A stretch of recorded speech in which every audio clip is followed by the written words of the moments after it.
A maior parte do que o mundo moderno pensa saber sobre Cleópatra não nasce de registros egípcios, nem de documentos administrativos do seu governo, mas de textos produzidos por seus inimigos políticos após sua morte.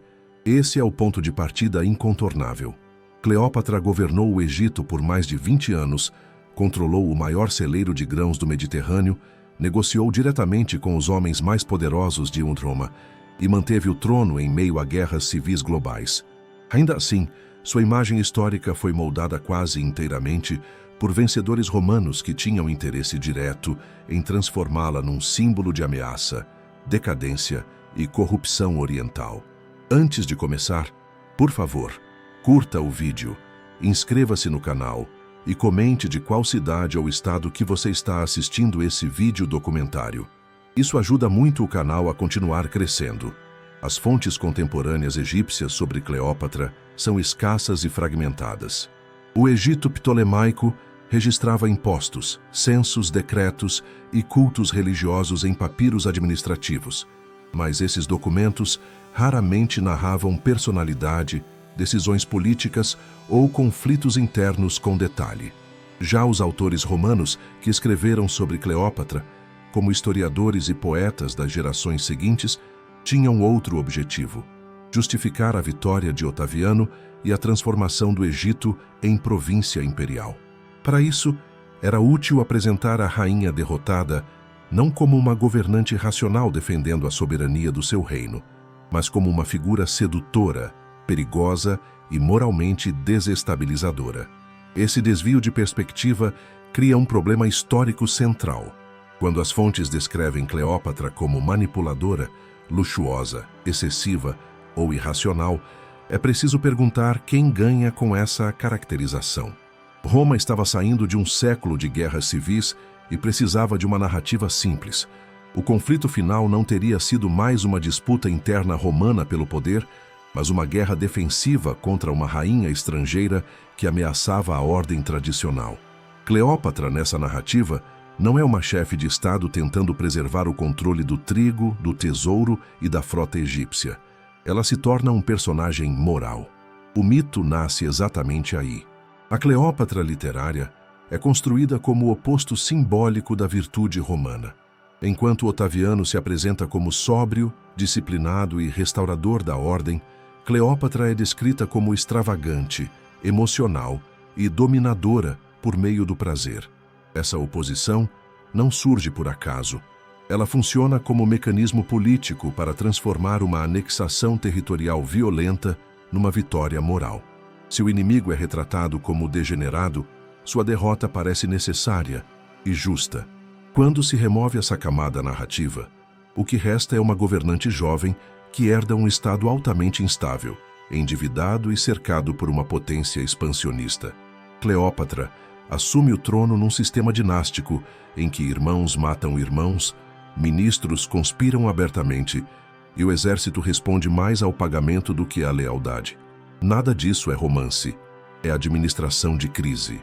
Cada decisão que ela toma, desde alianças até apresentações públicas, responde a pressões materiais muito concretas: dinheiro para pagar soldados, grãos para manter a população urbana, reconhecimento externo para evitar invasão. Portanto, distinguir Cleópatra histórica da Cleópatra mítica não é um exercício de opinião, mas de método.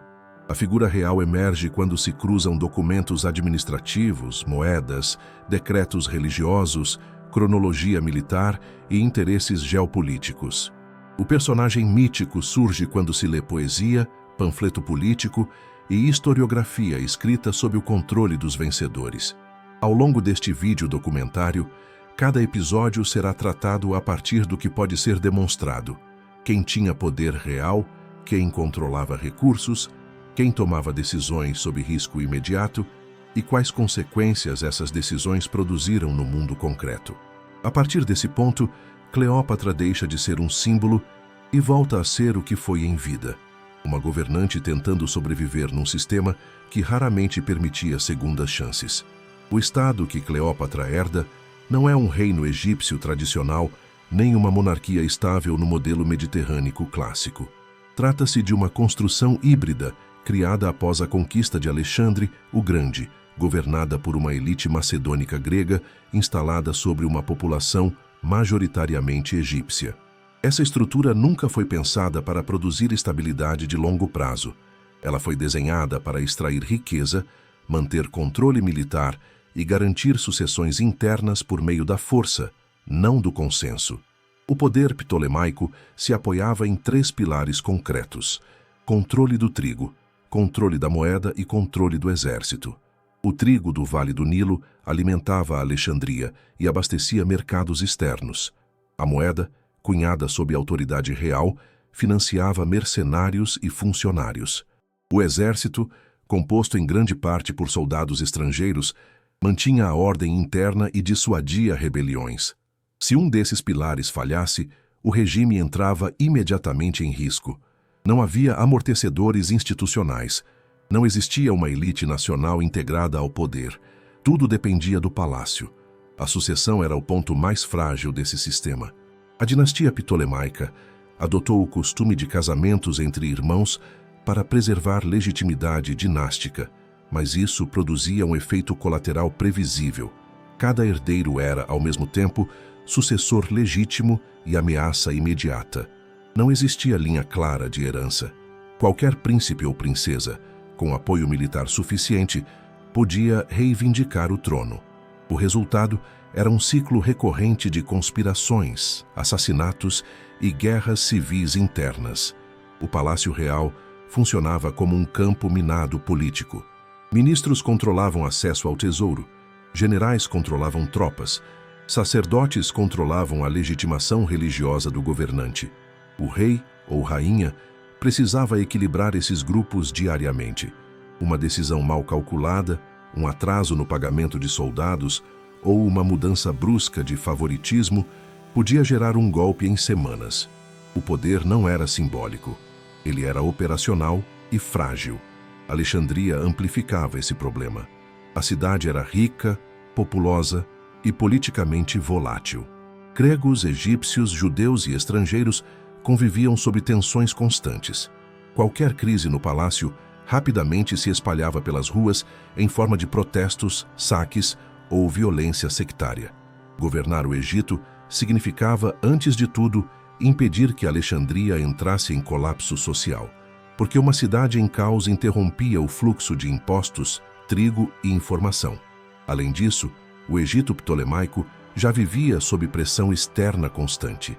Desde o final do século II a.C., Roma atuava como árbitro informal das disputas dinásticas egípcias. Reis depostos pediam apoio romano. Pretendentes ao trono prometiam dinheiro, grãos ou influência em troca de reconhecimento. Isso corroía a soberania real. Cada crise interna se transformava em oportunidade para intervenção estrangeira. Quando Cleópatra nasce, esse sistema já está exausto. O trono não é um prêmio, é uma armadilha. Herdá-lo significa assumir dívidas, inimigos internos, vigilância externa e uma população urbana que depende diariamente do funcionamento perfeito da máquina estatal. Entender essa engrenagem é essencial, porque cada decisão futura da rainha será uma resposta direta a essa estrutura instável. Cleópatra não governa apesar da crise. Ela governa dentro dela. Alexandria não era apenas a capital administrativa do Egito ptolemaico. Ela era o coração logístico do reino e o ponto onde decisões locais se transformavam em efeitos internacionais. Fundada para ser um porto global, a cidade conectava o Vale do Nilo ao Mediterrâneo por meio de canais, armazéns e docas capazes de concentrar e redistribuir volumes enormes de grãos, metais preciosos e mercadorias de alto valor. Quem controlava Alexandria controlava o fluxo que mantinha cidades inteiras vivas fora do Egito. O trigo egípcio era o recurso estratégico central. Colhido no interior, transportado pelo Nilo e estocado em Alexandria, ele podia ser direcionado conforme interesses políticos. Enviar grãos para aliados significava garantir apoio. Retê-los criava fome e instabilidade em regiões dependentes. Roma, em especial, tornara-se cada vez mais vulnerável a esse mecanismo. O crescimento urbano romano exigia abastecimento contínuo. e o Egito era o fornecedor mais estável e previsível. Isso dava à monarquia egípcia uma alavanca poderosa, mas também tornava Alexandria um alvo permanente de pressão diplomática e militar. O porto funcionava como ponto de convergência financeira. Impostos pagos em espécie eram convertidos em moeda real. Contratos de fornecimento, salários de mercenários e subornos políticos passavam por seus cofres. A tesouraria de Alexandria não era apenas um cofre, era um instrumento de governo. Quando o dinheiro circulava, o regime respirava. Quando travava, generais se revoltavam. Ministros conspiravam e facções urbanas entravam em choque. Governar a cidade significava manter esse fluxo ininterrupto. Alexandria também concentrava informação. Notícias de guerras, mudanças políticas em Roma, movimentos de tropas no Oriente e disputas internas chegavam primeiro ao porto. Comerciantes, diplomatas e oficiais funcionavam como transmissores informais de dados estratégicos. Isso tornava a cidade um centro de inteligência antes mesmo do conceito existir formalmente. Um governante atento podia antecipar crises. Um governante isolado reagia tarde demais. A diversidade social da cidade amplificava seu poder e sua instabilidade. Comunidades gregas dominavam a administração, egípcios sustentavam a base produtiva e outros grupos mantinham redes comerciais próprias. Cada segmento tinha expectativas diferentes do governo. Atender a um grupo frequentemente significava irritar outro. Qualquer sinal de fraqueza no palácio era rapidamente explorado nas ruas, transformando disputas políticas em confrontos urbanos. Por isso, Alexandria não era apenas governada, ela precisava ser constantemente administrada como um organismo sensível. A distribuição de grãos, o pagamento pontual de tropas, o controle de boatos e a presença simbólica do soberano eram ferramentas práticas de sobrevivência política.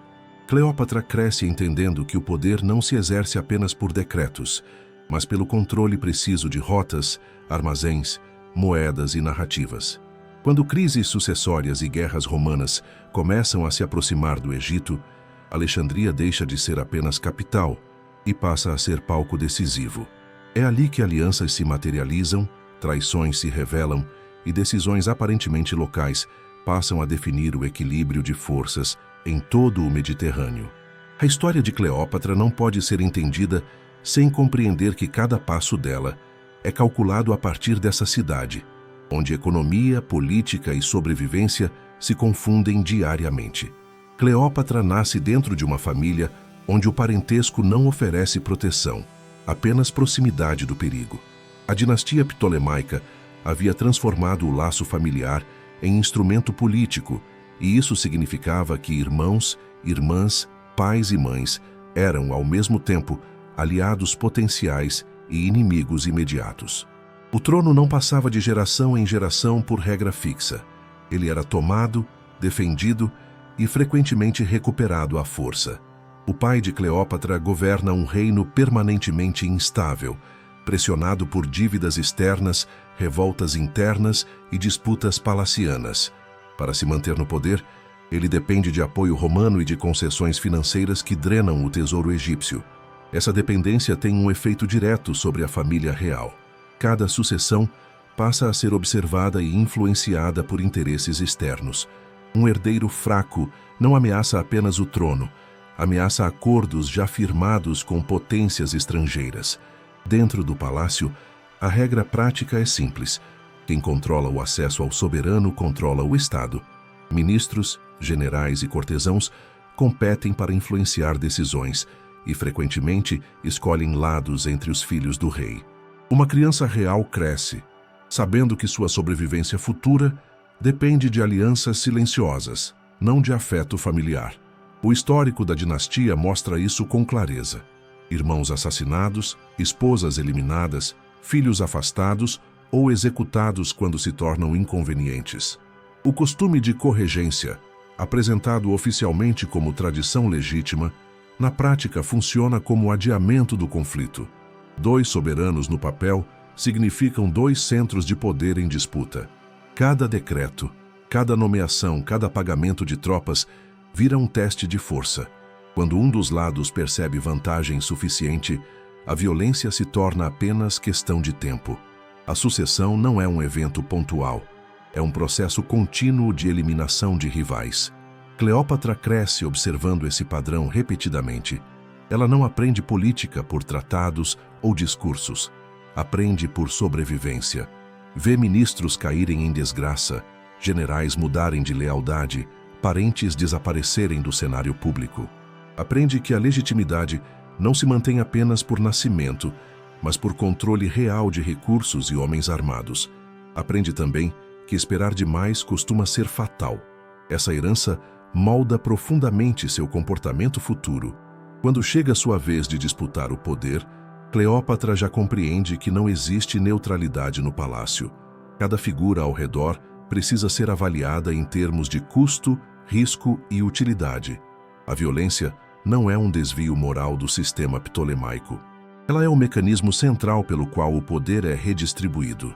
Entender a família de Cleópatra como um espaço de conflito permanente é essencial para compreender suas decisões posteriores. Nada do que ela fará como governante surge de improviso ou emoção. Cada movimento é informado por uma infância passada dentro de uma dinastia que ensinava, de forma brutal, que reinar significava agir antes que outro agisse primeiro. A infância de Cleópatra não ocorre num espaço doméstico protegido, mas dentro de um ambiente de corte onde cada gesto tem implicação política. Desde cedo, a formação de um membro da dinastia ptolemaica não é voltada para conforto ou erudição abstrata, mas para a utilidade prática. Aprender significa adquirir ferramentas de sobrevivência. Linguagem, etiqueta, religião e administração não são ornamentos culturais, são instrumentos de poder. Cleópatra recebe uma educação incomum, mesmo para padrões helenísticos. Aprende múltiplas línguas faladas dentro do reino e fora dele, não como curiosidade intelectual, mas como vantagem diplomática. Falar diretamente com diferentes grupos elimina intermediários, reduz distorções e permite leitura imediata de intenções. Num palácio onde ministros filtram informações conforme seus próprios interesses, compreender a língua do outro é compreender sua posição real. A formação cortesã também ensina performance. O soberano não governa apenas por decretos escritos, mas por presença pública. Aparições, rituais religiosos, audiências e cerimônias funcionam como sinais de estabilidade. Uma rainha que se mostra segura transmite ordem. Uma que hesita convida a conspiração. Cleópatra aprende a ocupar o espaço público de forma calculada, entendendo quando se expor e quando se retirar. Religião desempenha papel central nessa formação. No Egito, o governante não é apenas autoridade política, mas figura religiosa legitimada por cultos tradicionais. Participar desses rituais não é devoção pessoal, é política aplicada. Ao dominar símbolos religiosos egípcios, Cleópatra amplia sua base de legitimidade além da elite grega de Alexandria, alcançando sacerdotes e populações locais que sustentam o sistema produtivo. A leitura de poder talvez seja a habilidade mais importante adquirida nesse período. Cleópatra observa quem fala e quem decide, quem executa ordens e quem apenas as anuncia. Aprende a distinguir autoridade formal de autoridade real. Percebe que generais com soldados pagos valem mais do que ministros com títulos e que o controle do tesouro frequentemente decide disputas antes que espadas sejam erguidas. Essa formação não elimina riscos, mas reduz improviso. Quando Cleópatra entra na arena política, ela não o faz como figura ingênua, arrastada por acontecimentos maiores. Ela entra consciente das regras não escritas que regem o palácio, sabendo que cada decisão precisa considerar tempo, aliados disponíveis e margem de erro. Sua infância não a prepara para reinar em tempos calmos. Ela a prepara para governar em crise permanente. Quando Cleópatra se aproxima do poder, o Egito já não é um reino plenamente soberano na prática, mesmo que ainda o seja no papel. Décadas de intervenções indiretas transformaram Roma no árbitro silencioso das disputas internas egípcias. Reis ptolemaicos mantiveram o trono recorrendo a empréstimos, promessas de fornecimento de grãos e concessões políticas feitas a generais e senadores romanos. Essas decisões garantiram sobrevivência imediata, mas criaram uma dependência estrutural difícil de romper. A dívida não era apenas financeira, ela era política. Cada favor concedido a Roma criava precedentes. Cada pedido de ajuda estabelecia o direito informal de interferência. Quando um governante egípcio precisava de reconhecimento externo para legitimar sua posição, Roma cobrava em influência. Esse mecanismo corroía a autonomia do palácio e transformava disputas sucessórias em questões internacionais. O trono egípcio deixava de ser assunto interno. O impacto disso se manifesta diretamente na administração cotidiana. Parte significativa da arrecadação passa a ser reservada para pagamentos externos, subornos preventivos e manutenção de relações com elites romanas. Isso reduz a capacidade do Estado de investir em infraestrutura, manter reservas e reagir a crises agrícolas. Quando o Nilo falha ou a arrecadação cai, a margem de manobra desaparece rapidamente. O governo fica exposto. Ao mesmo tempo, facções internas aprendem a usar Roma como instrumento. Rivais políticos acusam uns aos outros, buscam apoio externo e oferecem vantagens em troca de reconhecimento.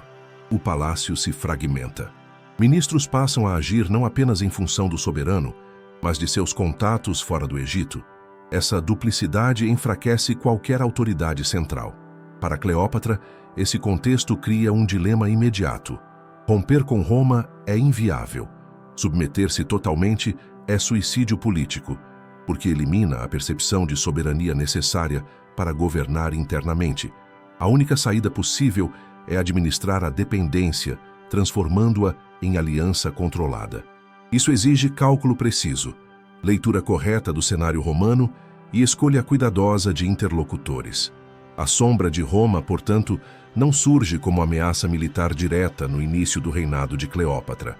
Ela surge como pressão constante, invisível, que condiciona decisões antes mesmo de conflitos armados. O Egito entra na fase final de sua história independente não porque perde uma guerra primeiro, mas porque perde liberdade de escolha. Quando a guerra chegar, ela será apenas a formalização de um processo que já estava em curso há anos. A morte do pai de Cleópatra não inaugura uma nova fase de estabilidade. Ela aciona imediatamente a engrenagem mais previsível e mais perigosa do sistema ptolemaico, a sucessão compartilhada. O testamento estabelece uma corregência formal entre Cleópatra e seu irmão mais novo, apresentada publicamente como continuidade legítima da dinastia. Na prática, esse arranjo cria dois polos de poder dentro de um mesmo palácio, competindo pelos mesmos recursos, assessores e forças armadas. Cleópatra assume o trono jovem, mas não despreparada. Aos 18 anos, ela já compreende que a corregência não é solução, é intervalo. Cada decisão administrativa passa a ser um campo de disputa. Quem assina decretos, quem controla a tesouraria, quem nomeia comandantes. Pequenas vitórias burocráticas acumulam poder real. Pequenas derrotas sinalizam fraqueza e atraem conspirações. Ministros experientes se movem rapidamente. Alguns veem na juventude da rainha uma oportunidade de controle indireto. Outros apostam no irmão como figura mais fácil de manipular. O palácio se divide. O exército observa. Tropas não marcham por afinidade dinástica, mas por pagamento e perspectiva de vitória. A arrecadação de impostos, o fornecimento de grãos e a distribuição de cargos tornam-se instrumentos imediatos de pressão. Cleópatra tenta afirmar autoridade por meios concretos. Aparece em documentos oficiais como governante ativa, participa de rituais religiosos com visibilidade pública, emite moedas e decretos que reforçam sua presença como soberana legítima, não como coadjuvante. Essas ações não são simbólicas. Elas buscam fixar sua imagem antes que a narrativa rival se consolide. A reação é rápida. Conselheiros do irmão utilizam o argumento da tradição para isolá-la politicamente. Acusam-na de governar de forma autônoma demais. Questionam sua legitimidade perante facções da corte e da cidade. O objetivo não é debate jurídico, mas criação de consenso interno para removê-la do centro decisório. Quando o palácio se inclina, a violência deixa de ser hipótese distante. Esse momento define o padrão do reinado de Cleópatra. Ela não governa a partir de uma base sólida herdada. Ela governa disputando cada centímetro de autoridade desde o primeiro ano. A sucessão não lhe entrega o poder. Ela a empurra para uma luta imediata pela sobrevivência política, onde hesitar significa perder aliados, recursos e, possivelmente, a própria vida. A corregência entra em colapso quando o controle efetivo do palácio deixa de ser compartilhado e passa a ser disputado abertamente. Ministros ligados ao irmão de Cleópatra consolidam posições-chave: tesouraria, guarda palaciana e acesso aos decretos oficiais. Esse movimento não acontece por proclamação pública, mas por ocupação gradual dos pontos que permitem governar sem aparecer. Quem controla pagamentos, controla lealdades. Quem controla a guarda, controla o tempo da violência. A estratégia contra Cleópatra é clássica e eficiente. Primeiro, restringe-se seu acesso a recursos. Em seguida, limita-se sua presença em cerimônias e decisões administrativas. Por fim, constrói-se a narrativa de que ela governa de forma imprudente, rompendo tradições e ameaçando a estabilidade. O objetivo não é convencê-la a recuar, mas isolar sua figura até que a remoção pareça inevitável e legítima aos olhos da corte e da cidade. Alexandria reage rapidamente às tensões internas. Facções urbanas tomam partido conforme interesses econômicos e alianças prévias. Boatos circulam. Distúrbios eclodem. O palácio passa a operar como quartel-general político, onde decisões precisam ser tomadas sob risco imediato. A administração cotidiana entra em segundo plano. O foco se desloca para a sobrevivência. Cleópatra tenta resistir, utilizando os meios ainda disponíveis. Procura apoio entre sacerdotes, oficiais leais e setores da população que reconhecem sua autoridade religiosa. Mas sem controle pleno da guarda e do tesouro, sua capacidade de ação se reduz drasticamente. Cada tentativa de reafirmação é respondida com um novo cerco político. O espaço de manobra se fecha. O momento decisivo ocorre quando seus adversários passam do isolamento administrativo à expulsão efetiva. Cleópatra é afastada do centro do poder e forçada a deixar Alexandria. Essa não é uma derrota final, mas é uma ruptura completa do equilíbrio anterior. A rainha perde o trono na prática, ainda que não oficialmente. O Estado passa a operar sob controle exclusivo da facção rival. Esse episódio revela o funcionamento real do poder ptolemaico. Não há golpe formal, nem julgamento, nem declaração pública imediata. O poder muda de mãos quando recursos e homens armados mudam de lealdade. Cleópatra aprende, de forma direta, que legitimidade sem força é insuficiente. Ao ser empurrada para fora do palácio, ela não sai como figura vencida, mas como governante temporariamente desalojada, obrigada a buscar fora do Egito os meios para retornar. A partir desse ponto, o conflito deixa de ser apenas dinástico. Ele se transforma numa questão internacional, porque o retorno de Cleópatra ao poder exigirá dinheiro, tropas e reconhecimento que o próprio Egito, naquele momento, não pode fornecer. O palácio virou quartel, e a guerra, até então latente, passa a ser apenas uma questão de logística e tempo. O exílio de Cleópatra não representa retirada estratégica confortável, mas uma corrida contra o relógio. Fora de Alexandria, ela perde acesso direto ao tesouro, às instituições e à máquina administrativa do Estado. O que resta é sua posição como pretendente legítima ao trono e a capacidade de transformar essa legitimidade em recursos concretos. Sem dinheiro, não há tropas. Sem tropas, não há retorno. O problema central passa a ser financiamento. Cleópatra se desloca para regiões onde ainda pode levantar apoio, explorando redes pessoais, promessas políticas e a expectativa de recompensa futura. Mercenários tornam-se opção inevitável. Eles não lutam por dinastia, mas por pagamento e perspectiva de vitória.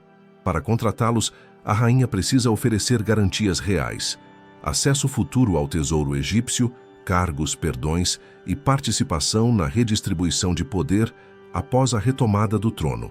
Cada promessa cria dívida futura, mas a alternativa é a irrelevância permanente. O tempo atua como fator decisivo. Quanto mais o governo rival se consolida em Alexandria, mais difícil se torna desalojá-lo. Novas nomeações, pagamentos regulares às tropas e controle da narrativa pública reduzem o espaço para contestação. Cleópatra precisa agir antes que a corregência se transforme, na prática, em reinado exclusivo, reconhecido externamente. Cada mês de atraso fortalece seus adversários. Ao mesmo tempo, agir cedo demais, sem força suficiente, significa derrota definitiva. Um retorno mal preparado pode resultar em captura ou morte, encerrando qualquer possibilidade futura.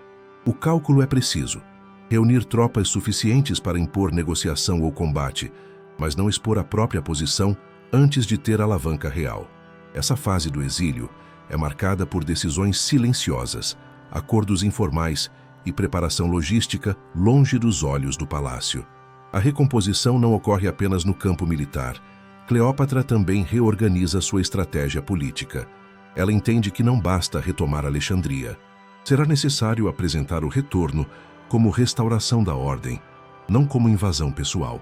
Isso exige reconhecimento externo, especialmente de Roma, que observa atentamente o conflito interno egípcio. O apoio ou a neutralidade romana podem decidir o desfecho antes mesmo do primeiro confronto armado. Quando Cleópatra começa a se mover de volta em direção ao Egito, ela não retorna como governante restaurada, mas como força em marcha.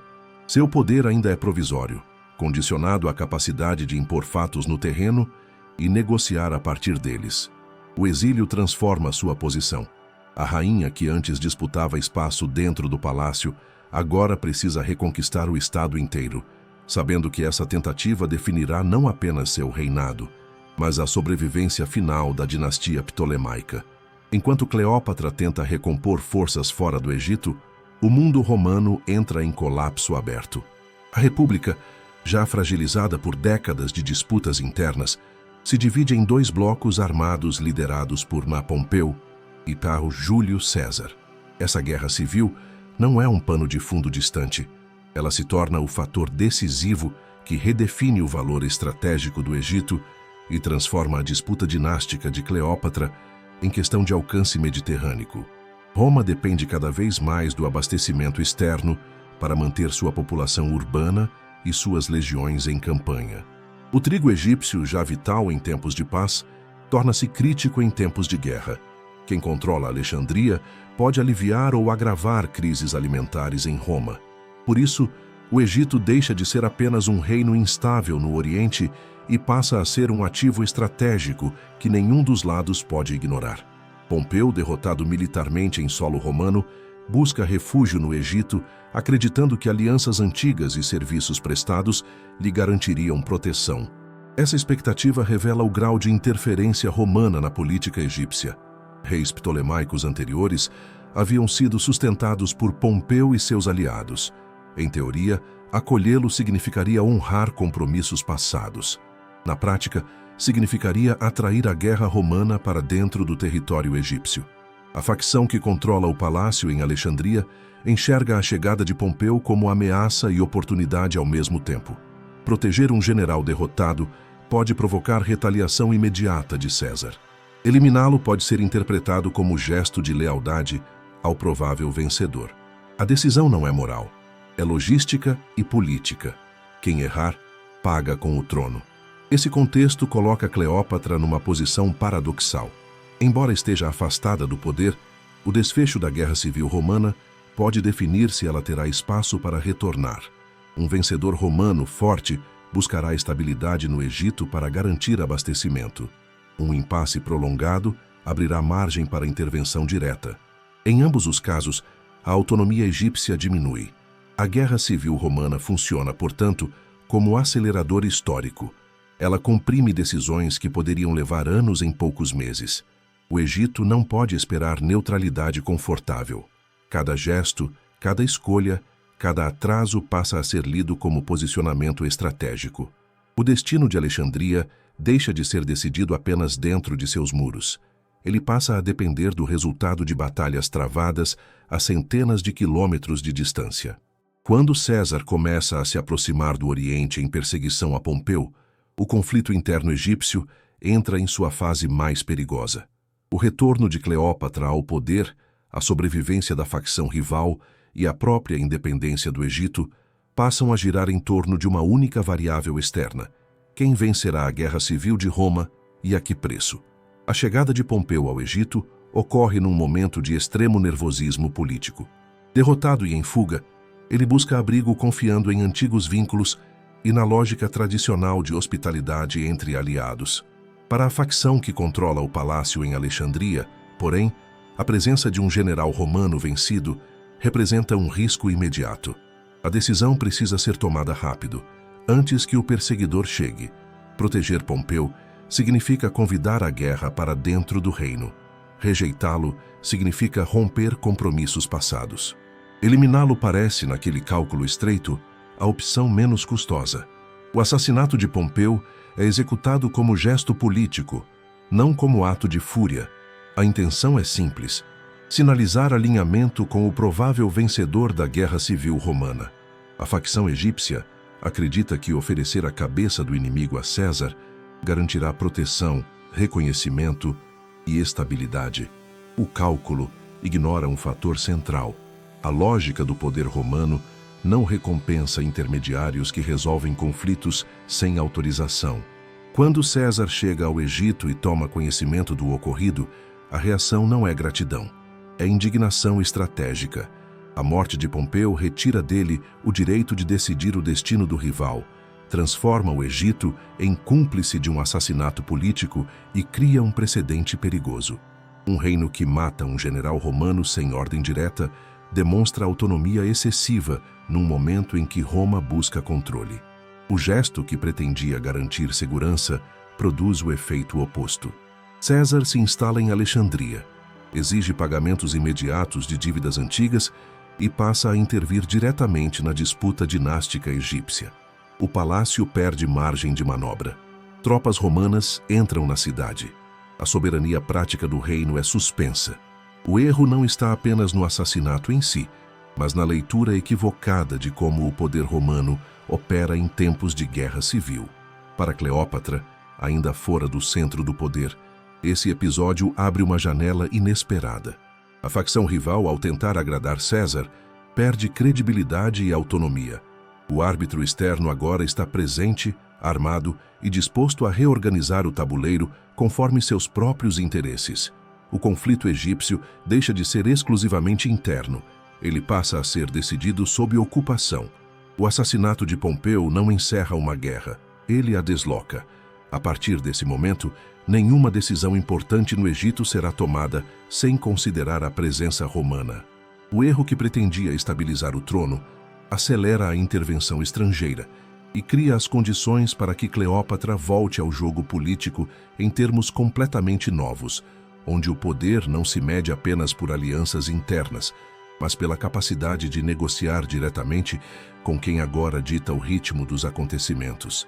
A presença de César em Alexandria transforma a cidade num espaço de ocupação tensa, onde cada decisão administrativa passa a ser tomada sob vigilância armada. Ele não chega como conquistador formal, mas como credor e árbitro. Exige o pagamento imediato de dívidas acumuladas, convoca líderes da dinastia ao seu acampamento e se instala no Palácio Real com tropas suficientes para impor obediência, mas não para controlar a cidade inteira sem resistência. Alexandria reage mal.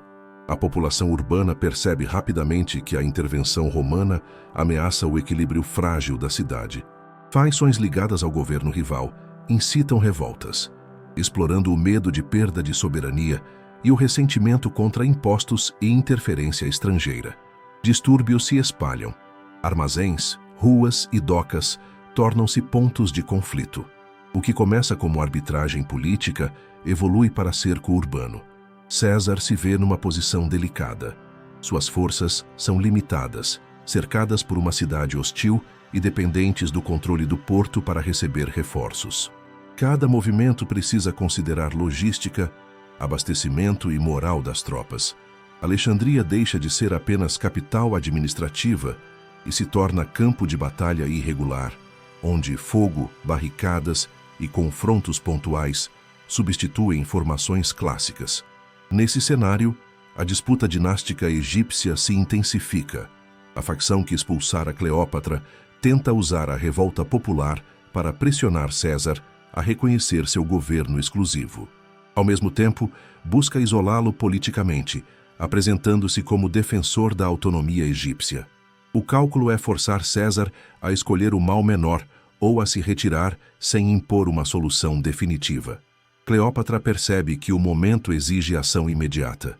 Com César presente, existe a chance rara de falar diretamente com o poder que agora decide o destino do Egito, mas a cidade sitiada torna qualquer aproximação arriscada.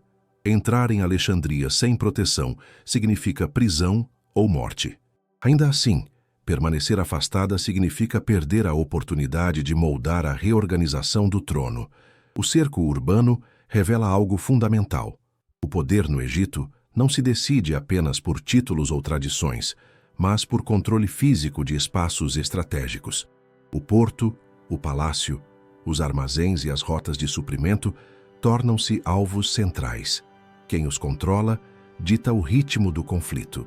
Enquanto Alexandria arde em disputas, Cleópatra prepara seu movimento mais arriscado, consciente de que o desfecho dessa crise redefinirá não apenas seu reinado, mas o próprio papel do Egito no mundo romano. O encontro entre Cleópatra e César não ocorre como episódio teatral isolado, mas como operação política cuidadosamente calculada. A rainha entende que não basta estar presente em Alexandria. Ela precisa se apresentar como solução funcional para o impasse que ameaça a cidade e coloca as tropas romanas em risco. Sua aproximação não busca sedução simbólica, mas utilidade estratégica imediata. Ao se colocar diante de César, Cleópatra oferece algo concreto: estabilidade administrativa. Ela se apresenta como governante capaz de restaurar o funcionamento do Estado egípcio, garantir o pagamento das dívidas exigidas, normalizar o fluxo de grãos e pacificar a capital. Em troca, busca reconhecimento formal como soberana legítima. Essa troca não é desigual. César precisa de um Egito funcional, tanto quanto Cleópatra precisa de apoio militar e político. A aliança nasce de necessidades convergentes.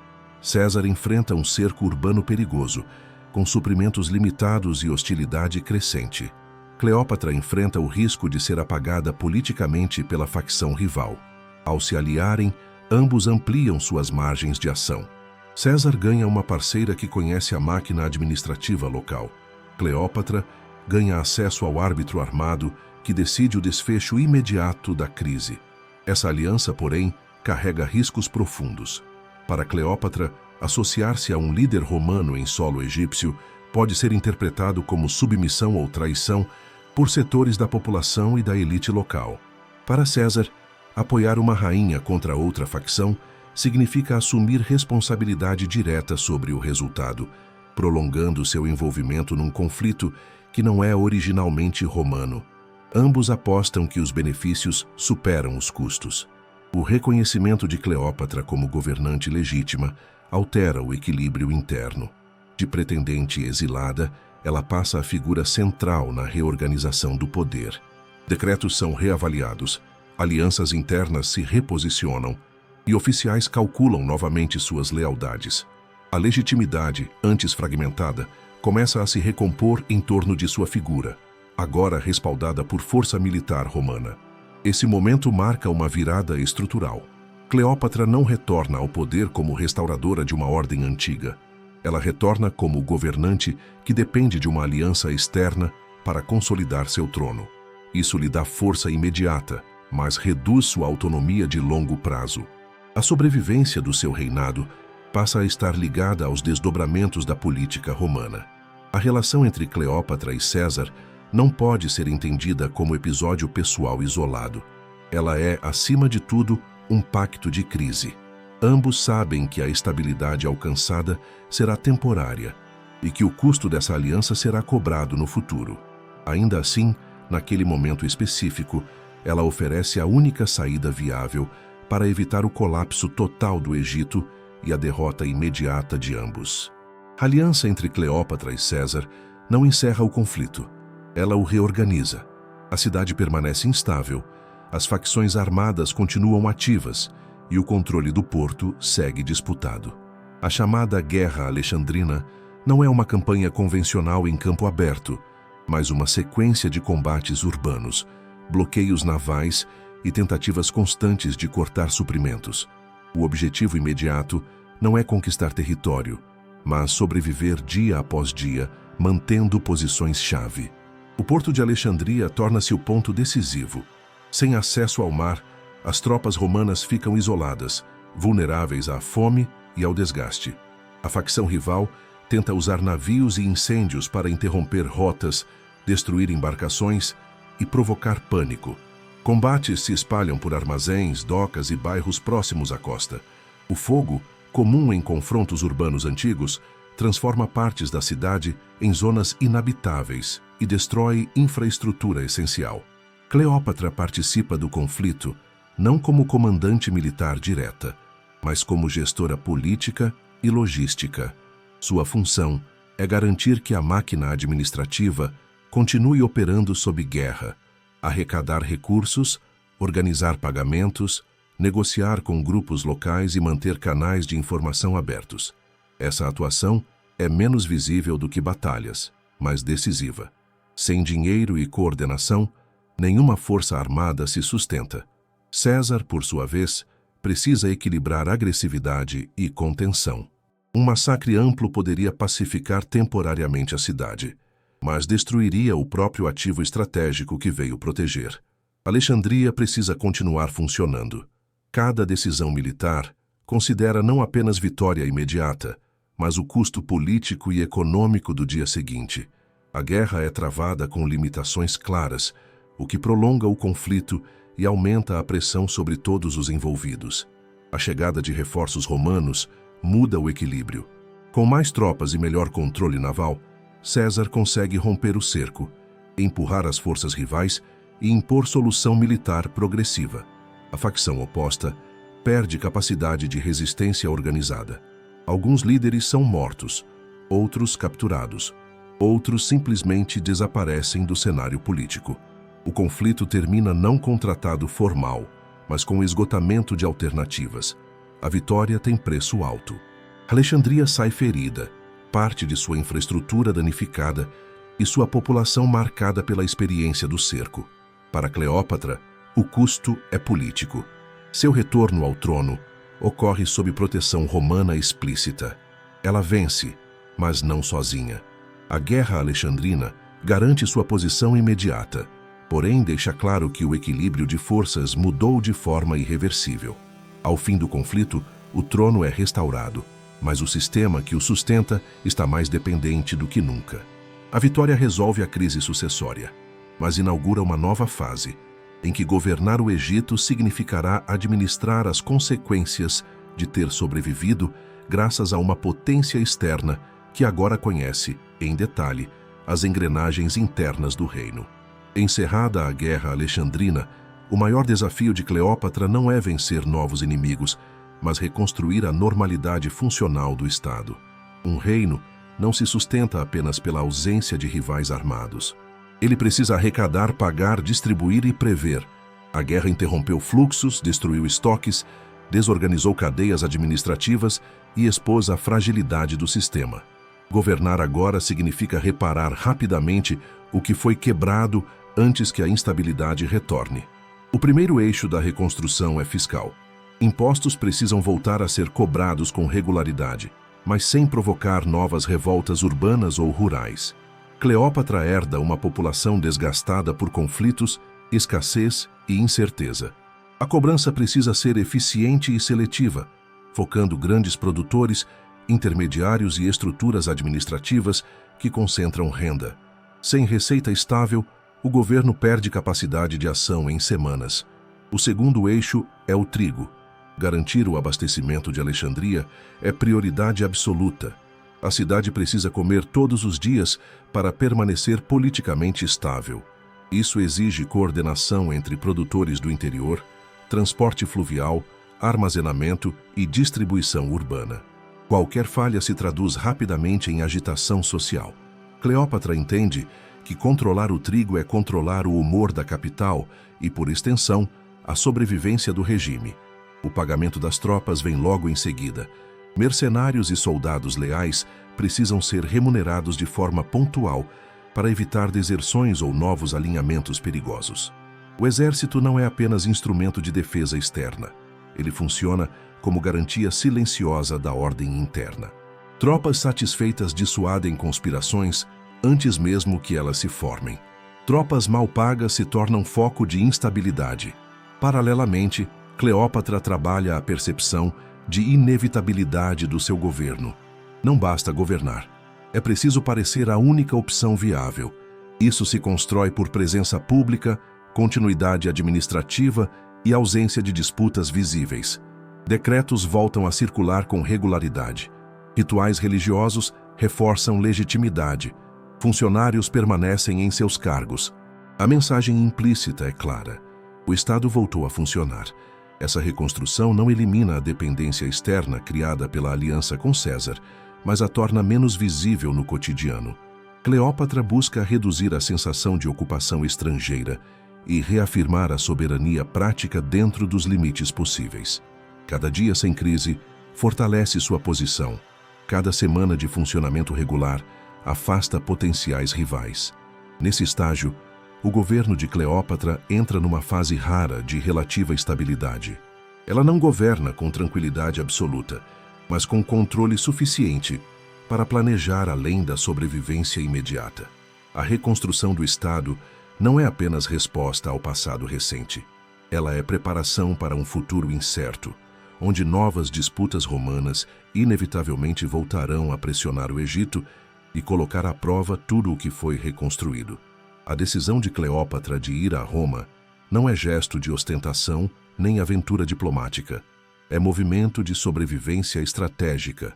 Com a guerra alexandrina encerrada, o eixo real do poder que sustenta sua restauração não está mais apenas em Alexandria, mas na capital romana. Enquanto César permanece no comando, a estabilidade do trono egípcio depende de manter acesso direto ao centro, onde decisões finais são tomadas. Chegar a Roma significa expor-se. A cidade é um espaço político hostil a monarcas estrangeiros, especialmente a uma rainha que governa o maior celeiro de grãos fora da Península Itálica. A presença de Cleópatra ali não busca simpatia pública. Ela busca garantir que sua posição seja reconhecida no nível mais alto possível, neutralizando acusações, boatos e iniciativas rivais antes que ganhem força. Em Roma, a rainha precisa operar em terreno simbólico adverso. A cultura política romana se define pela rejeição formal à realeza. Reis são associados à tirania, enquanto a república se apresenta como governo de cidadãos livres. Cleópatra entende esse código e age com cuidado. Sua presença não reivindica autoridade sobre Roma. Ela reforça a ideia de aliança útil, estabilidade regional e fornecimento confiável de recursos estratégicos. O principal objetivo prático da viagem é consolidar acordos. Dívidas precisam ser renegociadas. Garantias de fornecimento de grãos devem ser reafirmadas. O reconhecimento de sua autoridade precisa ser sustentado não apenas por decretos, mas por relações pessoais com quem exerce poder real no momento. Em Roma, decisões raramente seguem apenas procedimentos formais. Elas passam por redes de influência, patronagem e presença constante. A viagem também tem custo político interno. Enquanto Cleópatra está fora do Egito, sua ausência pode ser interpretada como fraqueza ou dependência excessiva. Para mitigar isso, ela mantém a administração funcionando de forma regular e visível. O Estado não pode parecer suspenso à espera da rainha. Essa continuidade é parte da mensagem enviada tanto a Alexandria quanto a Roma. O governo egípcio opera com ou sem a presença física da soberana. Em Roma, Cleópatra observa atentamente o ambiente político. Facções se reorganizam, alianças são instáveis e o futuro da própria república permanece incerto. Ela compreende que sua segurança de longo prazo não depende apenas de César, mas da capacidade de antecipar o que vem depois dele. A viagem, portanto, não é apenas diplomacia imediata. É reconhecimento de que o destino do Egito passou a estar irremediavelmente conectado às disputas internas de Roma, e que ignorar esse fato seria repetir erros que já custaram caro no passado. O nascimento de um herdeiro altera imediatamente o equilíbrio político em torno de Cleópatra. Em monarquias dinásticas, filhos não representam apenas continuidade, representam ameaça potencial, moeda de troca e gatilho para conspirações. A existência de um sucessor muda o cálculo de aliados e inimigos antes mesmo que a criança tenha qualquer papel ativo. No contexto egípcio e romano, esse efeito é amplificado. Para Cleópatra, a herança oferece legitimidade reforçada. Um filho consolida a dinastia e sinaliza a estabilidade futura. Sacerdotes, oficiais e administradores passam a enxergar continuidade além do presente imediato. Isso reduz incentivos para golpes oportunistas de curto prazo. Um governo com sucessão clara tende a parecer mais durável do que um trono dependente de alianças externas instáveis. Ao mesmo tempo, o herdeiro cria um problema político imediato. Em Roma, a simples possibilidade de que um líder romano poderoso tenha descendência ligada a um trono estrangeiro é vista com desconfiança. Facções rivais exploram esse fato como prova de ambição excessiva e ameaça a ordem republicana.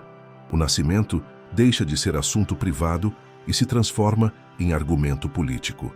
Dentro do Egito, a presença de um sucessor também exige proteção redobrada. Crianças reais são alvos frequentes em disputas dinásticas. A segurança do herdeiro passa a ser questão de Estado. Isso envolve controle de acesso, lealdade de guardas e vigilância constante do entorno palaciano. Cada pessoa próxima ao círculo íntimo da rainha passa a ser avaliada em termos de risco.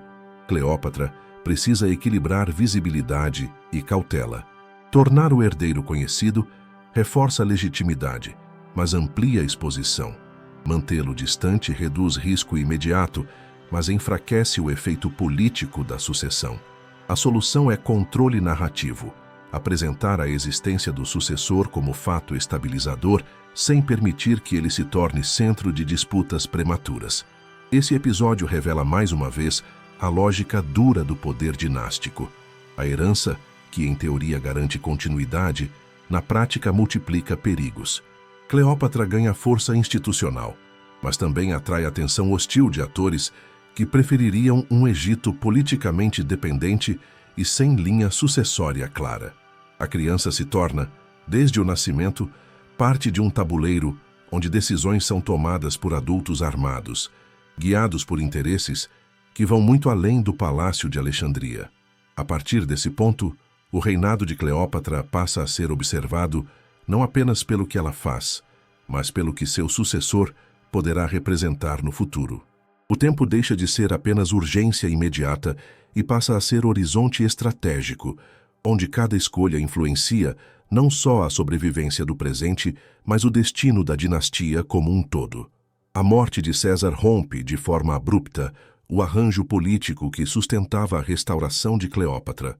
O acordo que garantia estabilidade ao Egito não estava ancorado em instituições duráveis, mas na autoridade pessoal de um único homem.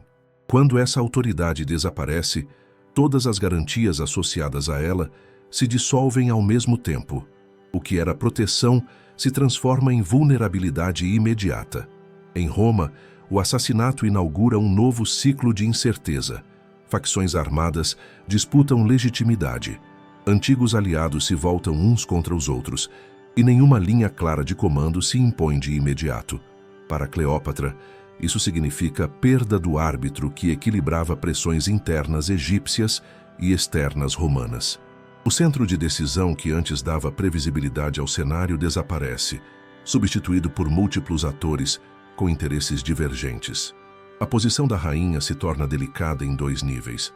No plano externo, ela passa a ser associada a um líder derrotado e morto, o que a expõe a ataques políticos por parte de rivais romanos que precisam deslegitimar tudo o que César construiu. No plano interno, a proteção indireta que inibia conspirações enfraquece. Oficiais, ministros e pretendentes potenciais reavaliam custos e oportunidades. O silêncio armado retorna ao palácio. A reação de Cleópatra precisa ser rápida e discreta. Permanecer ligada publicamente ao legado de César pode ser perigoso. Romper bruscamente com ele, por outro lado, mina a base que justificou sua restauração. A saída é pragmática. Retirar-se do centro do conflito romano, preservar o funcionamento interno do Estado e aguardar a definição de forças antes de assumir compromissos definitivos. Sobreviver passa a ser sinônimo de não escolher cedo demais.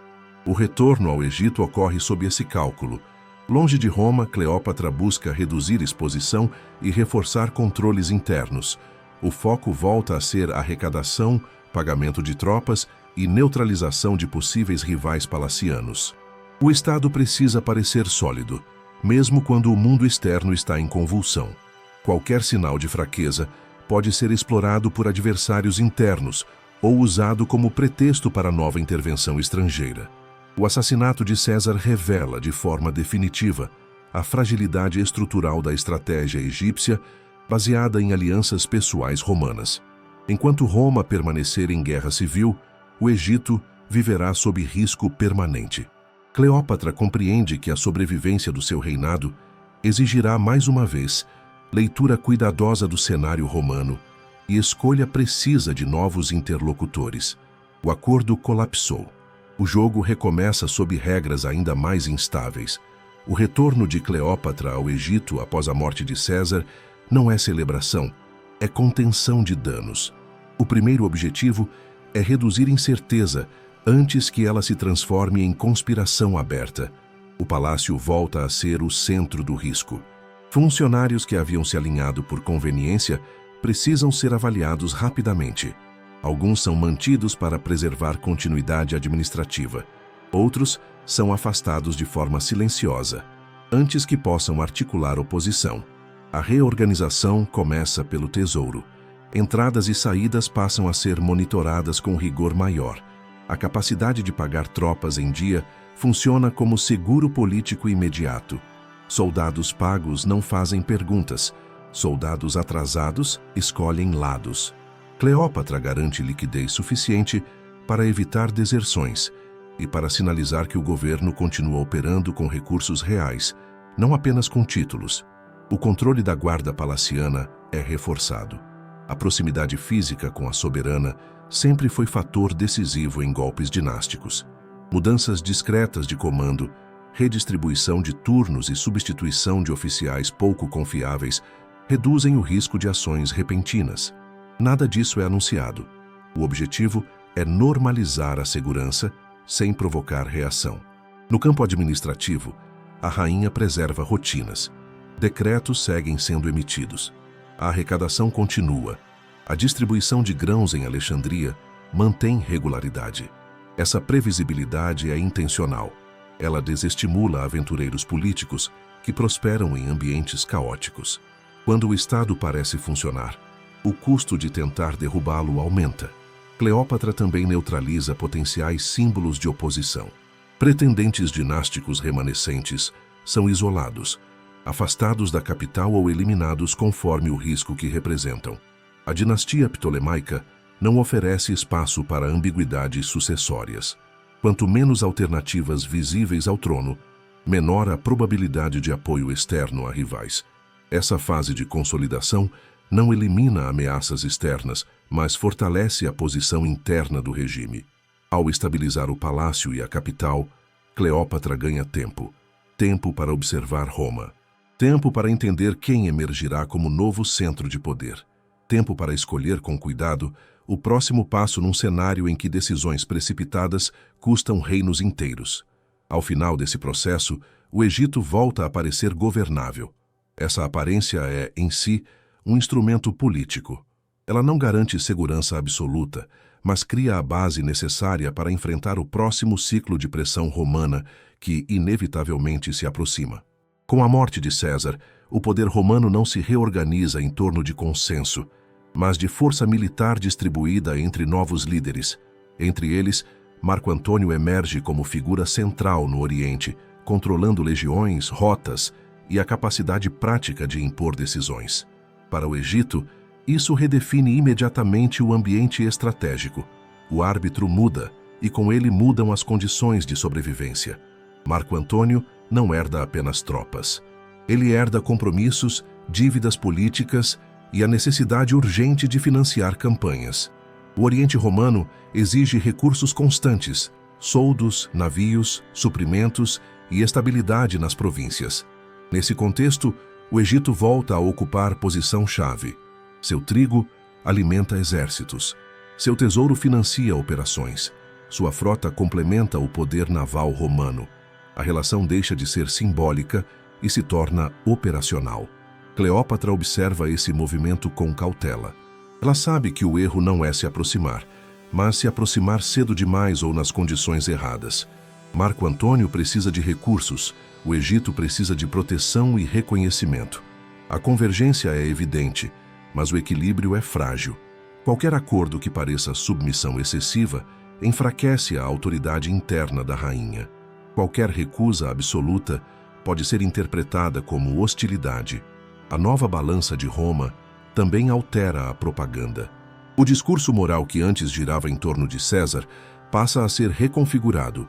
Alianças orientais, gastos elevados e relações com monarquias estrangeiras tornam-se munição política para adversários internos. Cleópatra entende que, ao se vincular a Marco Antônio, ela também se expõe às disputas narrativas que atravessam Roma. Ainda assim, a alternativa é pior. Permanecer isolada enquanto o Oriente Romano se organiza sob um novo comandante significa aceitar vulnerabilidade crescente. O Egito não pode se dar ao luxo de neutralidade prolongada. A história recente mostrou que a ausência de alinhamento costuma atrair intervenção direta. A ascensão de Marco Antônio inaugura, portanto, uma nova fase. Não se trata de repetir a aliança anterior, mas de negociar sob condições diferentes, com outro líder, outro contexto e riscos ampliados. Para Cleópatra, o desafio não é apenas escolher um lado, mas moldar a relação de forma que preserve, pelo máximo de tempo possível, a autonomia prática do seu reino, diante de uma Roma que continua em transformação violenta. O encontro entre Cleópatra e Marco Antônio é planejado como operação de poder, não como aproximação improvisada. A rainha entende que, diante de um comandante romano acostumado a medir força por sinais visíveis, a forma é parte do conteúdo. O objetivo é claro: estabelecer a relação em termos de negociação entre estados, não de submissão administrativa. Cleópatra se apresenta com recursos, não com pedidos. Ela oferece o que Marco Antônio precisa de maneira imediata: dinheiro para campanhas, grãos para abastecimento e estabilidade política no flanco egípcio. Ao fazer isso, desloca a conversa do terreno moral para o terreno operacional. Não se trata de simpatia pessoal, mas de eficiência estratégica. O Oriente Romano precisa funcionar, e o Egito pode fazê-lo funcionar. O encontro também serve para reposicionar a imagem do Egito. Em vez de reino frágil, que sobrevive por tolerância romana, Cleópatra projeta o Estado como parceiro capaz de resolver problemas concretos. Isso altera o equilíbrio psicológico da negociação. Quem resolve problemas ganha espaço para impor condições. Quem apenas pede ajuda aceita condições impostas. Marco Antônio, por sua vez, reconhece a utilidade imediata da aliança. Ele enfrenta pressões militares, rivais internos em Roma e a necessidade constante de recursos. Apoiar uma governante que controla o maior celeiro da região não é gesto de generosidade, mas cálculo frio. O acordo atende a interesses mútuos no curto prazo. Esse teatro diplomático tem função prática. Ele estabelece expectativas públicas e privadas. Para aliados e inimigos, a mensagem é que o Egito não está isolado. Para rivais romanos, sinaliza que Marco Antônio dispõe de recursos orientais significativos. Para a elite egípcia, reforça que a rainha negocia de igual para igual com o poder romano, preservando a dignidade política do trono. Ao fim do encontro, não há promessa de estabilidade duradoura. Há sim um pacto funcional baseado em necessidades imediatas. Cleópatra ganha proteção e reconhecimento. Marco Antônio ganha financiamento, e logística.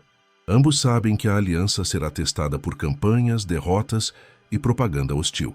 Ainda assim, naquele momento, ela oferece a melhor alternativa disponível para evitar o colapso de interesses que nenhum dos dois pode se permitir perder. O acordo entre Cleópatra e Marco Antônio se consolida como um pacto operacional voltado para resultados imediatos. O Egito fornece recursos financeiros, grãos e apoio logístico. Em troca, recebe reconhecimento político, proteção militar e espaço para reorganizar sua posição regional. À primeira vista, a troca parece equilibrada. Na prática, ela carrega uma assimetria estrutural que se tornará cada vez mais difícil de administrar. Marco Antônio precisa de legiões leais e abastecidas para sustentar sua posição no Oriente e enfrentar rivais romanos. Isso exige fluxo contínuo de recursos, não contribuições pontuais. O Egito, por sua vez, precisa preservar reservas para manter estabilidade interna e responder a crises locais.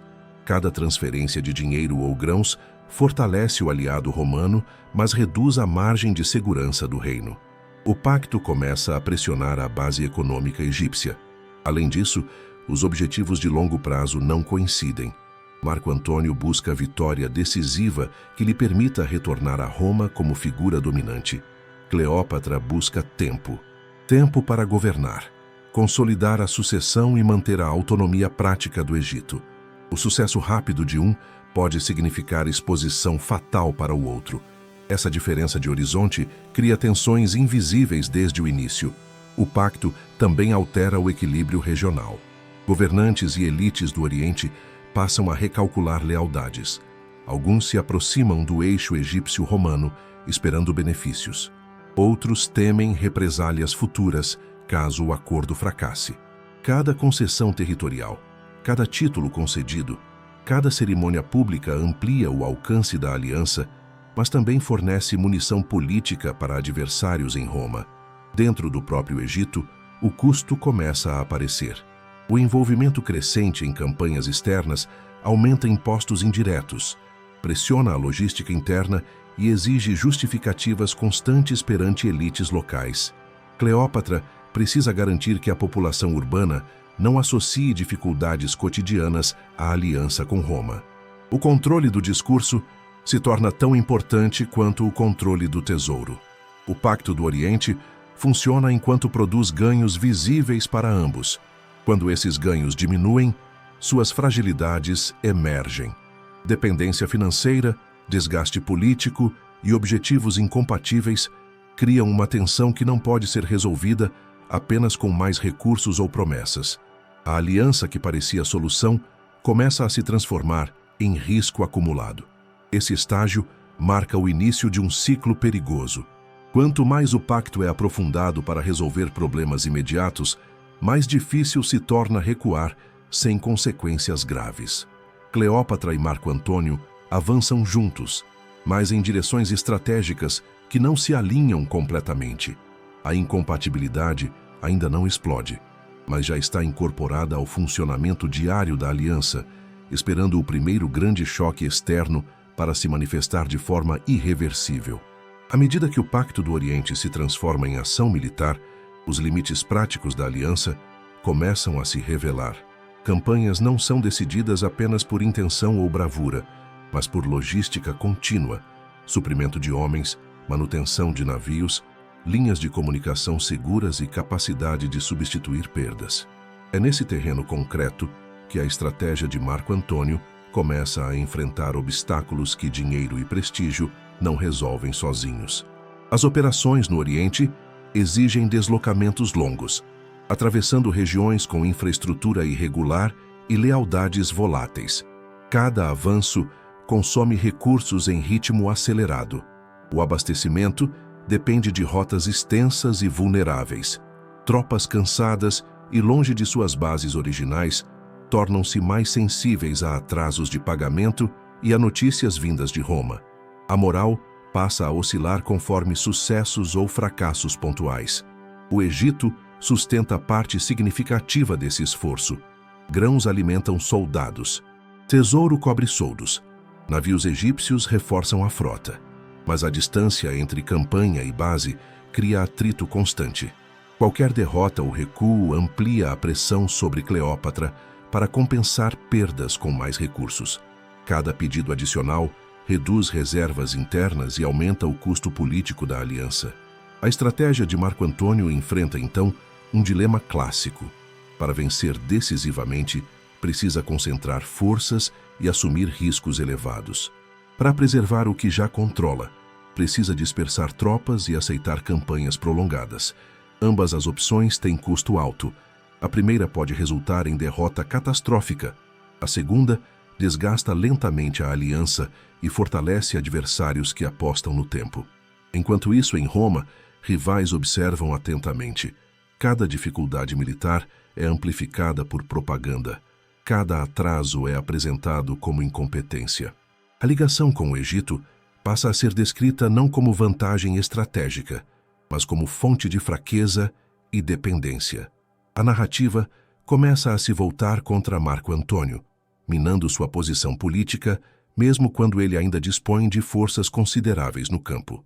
Para Cleópatra, esse cenário é alarmante. O sucesso das campanhas é condição para a segurança do Egito, mas o prolongamento do esforço aumenta a exposição do reino. A rainha percebe que a guerra deixou de ser instrumento de proteção e passou a ser fator de risco estrutural. A aliança, antes meio de ganhar tempo, começa a consumir exatamente o recurso que ela mais precisava preservar. As campanhas revelam, assim, o limite da estratégia baseada em apoio contínuo. Quando a logística se estende demais e os resultados não acompanham o investimento, a própria base da aliança entra em erosão. O conflito deixa de ser apenas militar.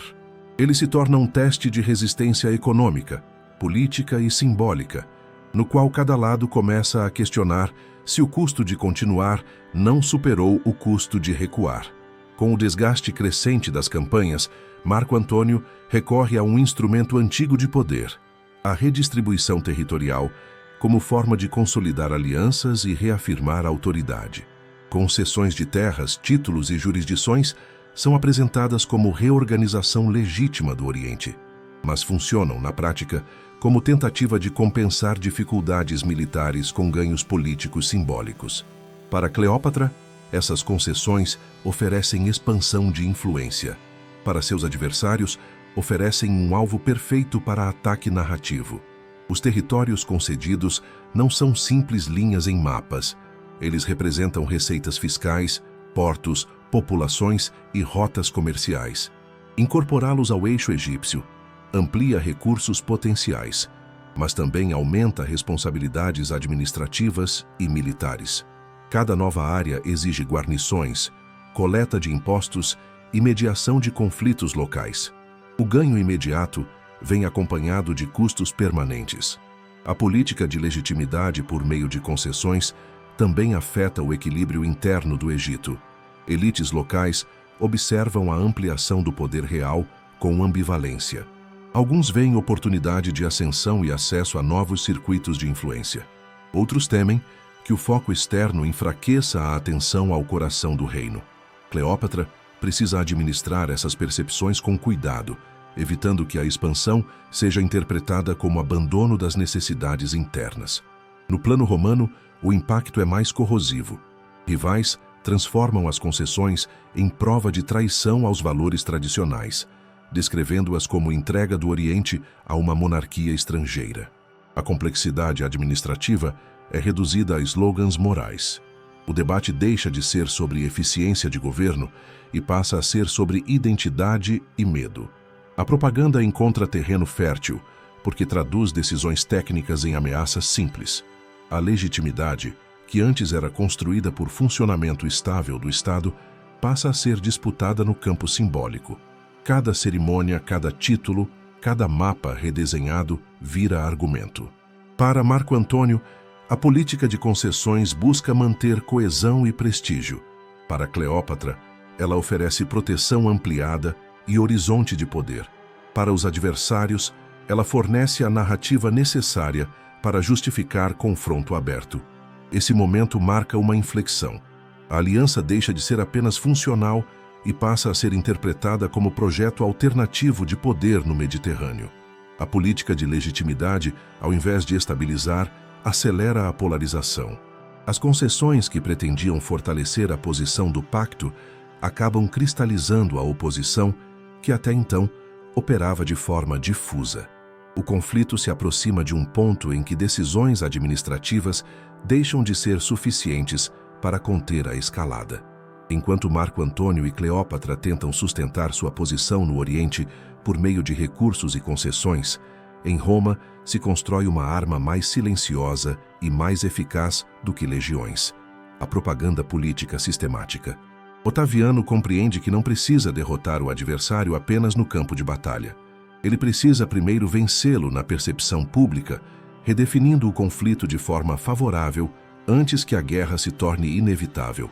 A estratégia é precisa.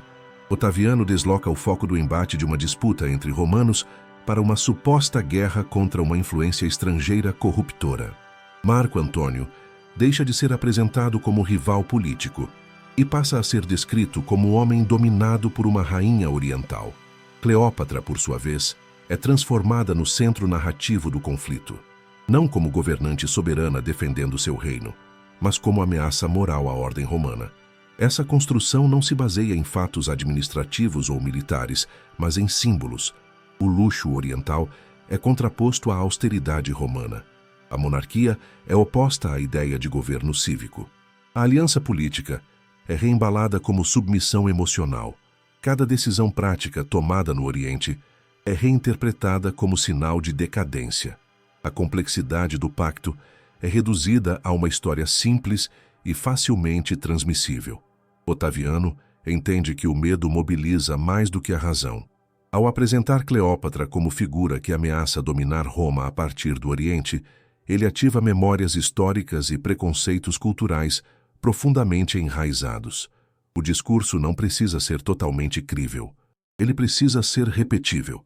Precisa circular entre soldados, cidadãos e elites, criando um consenso emocional antes mesmo de qualquer confronto direto. Marco Antônio reage mal a esse ataque narrativo. Ele tenta responder com feitos militares e reafirmações políticas, mas essas ações exigem tempo e sucesso contínuo. A propaganda, por outro lado, age rápido. Cada atraso em campanha, cada concessão territorial, cada permanência no Oriente é usada como prova adicional da narrativa construída por Otaviano. A defesa se torna cada vez mais difícil. Para Cleópatra, essa fase é especialmente perigosa.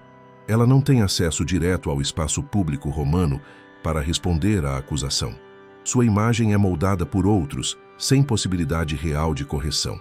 Tudo o que ela representa como governante é comprimido numa caricatura útil aos interesses do adversário.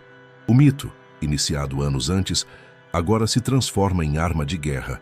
A máquina de propaganda de Otaviano não apenas prepara o terreno para o conflito, ela redefine o sentido da guerra que está por vir.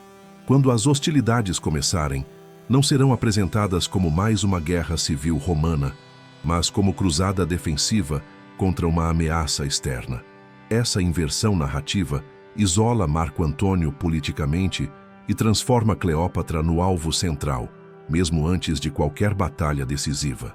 Depois de anos de alianças frágeis, concessões calculadas e disputas narrativas, o conflito deixa de ser hipótese e passa a ser mecanismo em movimento. A diplomacia perde eficácia não porque os canais se fecham, mas porque já não consegue produzir ganhos líquidos para nenhum dos lados. Cada negociação apenas adia o confronto enquanto aumenta o custo político de recuar. A guerra se torna inevitável não por impulso, mas por esgotamento das alternativas. Otaviano consolida sua posição em Roma, apresentando-se como restaurador da ordem e defensor das tradições. O discurso moral, repetido à exaustão, prepara o terreno legal e simbólico para a ruptura final. Decretos, juramentos e declarações públicas transformam a rivalidade em questão de sobrevivência do Estado romano. A guerra deixa de ser pessoal. Ela passa a ser institucional. Do lado oriental, Marco Antônio e Cleópatra enfrentam o dilema da antecipação. Atacar primeiro pode parecer agressão ilegítima e reforçar a propaganda adversária. Esperar pode significar permitir que o inimigo concentre forças, recursos e apoio político. Cada decisão é tomada sob pressão crescente, com informações incompletas e margem de erro mínima. A contagem regressiva não é anunciada, mas é sentida em cada movimento de tropas e navios. A mobilização militar acelera. Frotas são reunidas. Soldados são deslocados. Recursos são direcionados quase exclusivamente para o esforço de guerra. O cotidiano administrativo passa a girar em torno do conflito iminente. No Egito, isso significa novo peso sobre o tesouro e maior vigilância interna.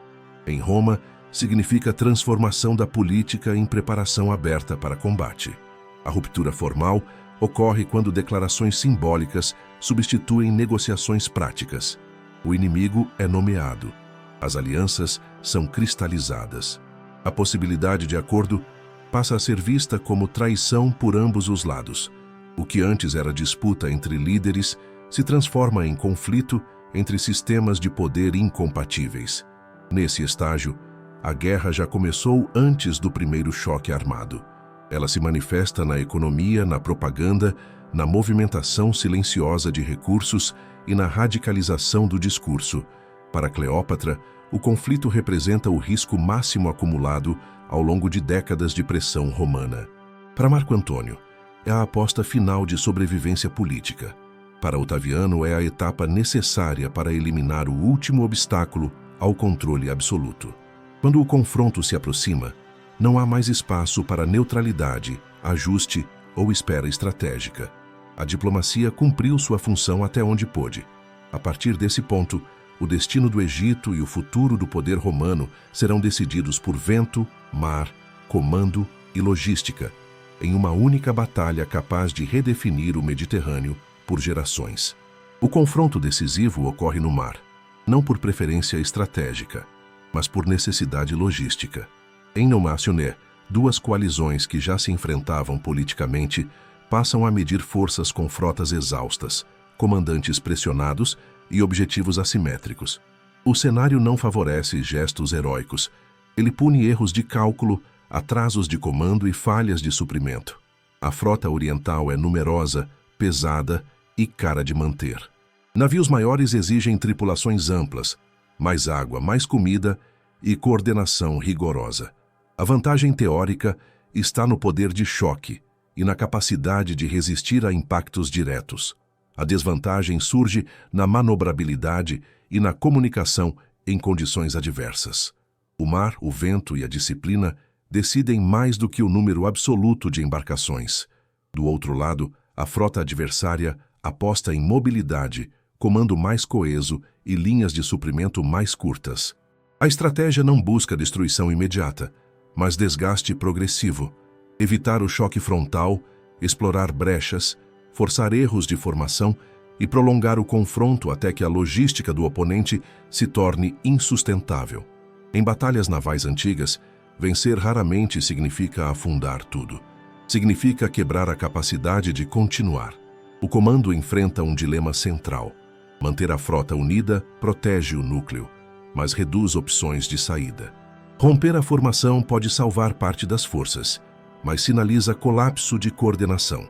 As decisões precisam ser tomadas sob pressão de tempo e informação incompleta. Um atraso de minutos pode custar navios.